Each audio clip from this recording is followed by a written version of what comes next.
తెలంగాణ రాజకీయాల్లో ఇప్పుడు అందరి దృష్టి మల్కాజ్గిరి ఎంపీ ఈటల రాజేందర్ మీదనే ఉంది. ఉద్యమకాలం నుండి నేటి వరకు తనకంటూ ఒక ప్రత్యేక ముద్ర వేసుకున్న ఈటల ప్రస్తుతం ఒక కీలక మలుపులో ఉన్నట్లు కనిపిస్తోంది.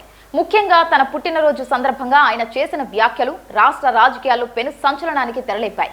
బీఆర్ఎస్ ప్రభుత్వంలో ఒక వెలుగు వెలిగి ఆ తర్వాత అనివార్య కారణాలతో బయటకు వచ్చి బీజేపీ తీర్థం పుచ్చుకున్న ఈటల రాజేందర్ ప్రస్తుతం ఆ పార్టీలో ఇమడలేకపోతున్నారు అనే వార్తలు బలంగా వినిపిస్తున్నాయి. బీజేపీలో ఆయనకు ఆశించిన స్థాయిలో ప్రాధాన్యత దక్కలేదని, అంతర్గత విభేదాలు ఆయన ఉక్కిరిబిక్కిరి చేస్తున్నాయని రాజకీయ విశ్లేషకులు భావిస్తున్నారు.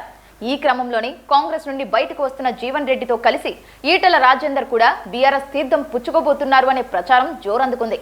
ఇప్పటికే బీఆర్ఎస్ హైకమాండ్ తో ప్రాథమిక చర్చలు ముగిశాయని, ముహూర్తం మాత్రమే ఖరారు కావాల్సి ఉంది అనేది తాజా సమాచారం. ఈ నేపథ్యంలో ఈటల రాజేందర్ తన పుట్టినరోజున అభిమానులను ఉద్దేశించి చేసిన ప్రసంగం అత్యంత ప్రాధాన్యత సంతరించుకుంది. తన ప్రసంగంలో ఎక్కడా బీజేపీ పేరును కనీసం ప్రస్తావించకపోవడం గమనార్హం. ఆయన మాటల్లో నిగూఢంగా ఉన్న అర్థం ఆయన పార్టీ మార్పును బలపరుస్తోందని విశ్లేషకులు భావిస్తున్నారు.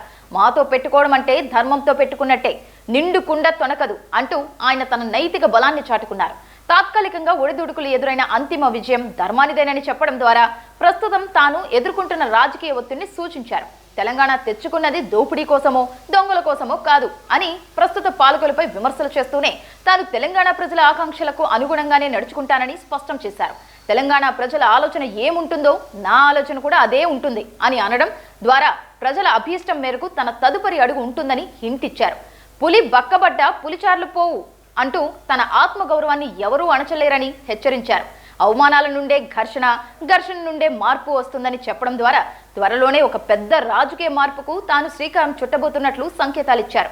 జడ్చర్ల నుంచి వచ్చిన వారు తన చెవిలో మీకోసం ఎదురు చూస్తున్నామన్నా అని చెప్పిన మాటను ప్రస్తావించడం ద్వారా క్షేత్రస్థాయిలో ప్రజలు తనను మళ్లీ పాత రూపంలో బహుశా బీఆర్ఎస్ లో చూడాలని కోరుకుంటున్నారు అనే విషయాన్ని పరోక్షంగా బయటపెట్టారు. పదవుల కోసం తాను ఎప్పుడూ పాకులాడలేదని, వ్యాపారాల నుండి రాజకీయాలకు వచ్చానని ఈటలు గుర్తు చేయడం ద్వారా బీజేపీలో ఎంపీ పదవి ఉన్నప్పటికీ ఆత్మగౌరవం లేని చోట తాను ఉండలేనని ఒకే విషయాన్ని చెప్పకనే చెప్పారు.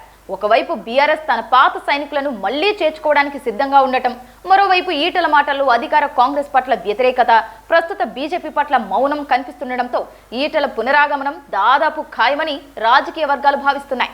ఘర్షణ నుండి మార్పు వస్తుందని నమ్మే ఈటల ఈసారి ఎలాంటి మార్పుతో తెలంగాణ రాజకీయాలను కుదిపేస్తారో చూడాలి.